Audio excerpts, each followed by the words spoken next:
தான் கரெக்டான treatment, standard of care சொல்கிறோம்.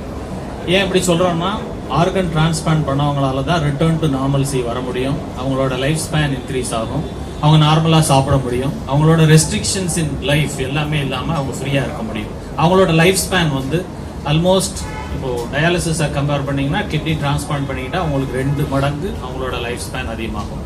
ஸோ இதுதான், அதனால தான் இன் ஸ்டேஜ் ஆர்கன் ஃபெயிலியருக்கு ஆர்கன் டிரான்ஸ்பிளான்ட் தான் ட்ரீட்மெண்ட் ஆஃப் சாய்ஸ்னு சொல்கிறோம். பட் ஏன் பண்ண முடியல அப்படின்னா, there is a drastic difference in organ சப்ளைக்கும் டிமாண்டுக்கும் பயங்கர மிஸ்மேட்ச்.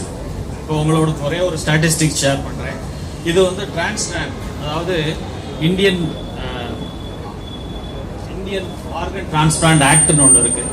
அதுபடிக்கு வந்து நம்ம ஸ்டேட் வைஸ் வந்து ஒரு கோஆர்டினேட்டிங் அத்தாரிட்டி இருக்குது. அதாவது சார் சொன்ன மாதிரி நோட்டோங்கிறது வந்து national level organ and tissue transplant organisation. அதே மாதிரி every state has a SOTTO, state transplant and tissue transplant organisation. So இந்த சோட்டோ வந்து தமிழ்நாட்டில் பேர் வந்து டிரான்ஸ்பிளான்ட் அத்தாரிட்டி ஆஃப் தமிழ்நாடு. இவங்க தான் வந்து இந்த ரிஜிஸ்ட்ரியை வந்து மெயின்டைன் பண்ணுறாங்க. ஸோ இந்த ரிஜிஸ்ட்ரியில் இப்போ பார்த்தீங்கன்னா, இது வந்து மே டேட்டாவில் 6939 பேஷண்ட்ஸ் வந்து வெயிட் பண்ணுறாங்க ஆர்கன்ஸுக்கு. இதில் வந்து கிட்னி மட்டும் 6266 பேர் வெயிட் பண்ணுறாங்க. ஆனால் இந்த ஜூன் வரைக்கும் நம்ம எவ்வளோ டோனர் ஐடென்டிஃபை பண்ணியிருக்கோம்னா 118 தான் பண்ணியிருக்கோம். ஸோ 6000 எங்கே இருக்குது, 118 எங்கே இருக்குங்கிறது உங்களுக்கே தெரியும். So there is a drastic need. இன்னொன்று, நிறைய பேர் ஆர்கன் இல்லாமல் உயிரிழக்கிறாங்க.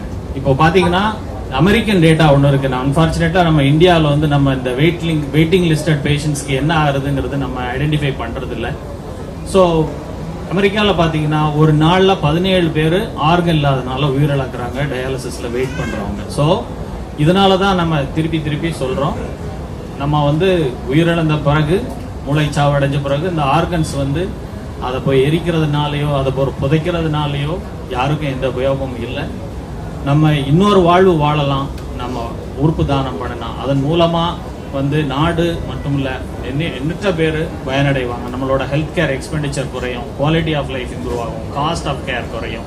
ஸோ நிறைய பெனிஃபிட்ஸ் இருக்குது ஆர்கன் டொனேஷனில். அதனால் எல்லாருமே உறுப்பு தானம் வர்றதுக்கு முன் வரணும் அன்போடு கேட்டுக்கிறேன். Thank you very much.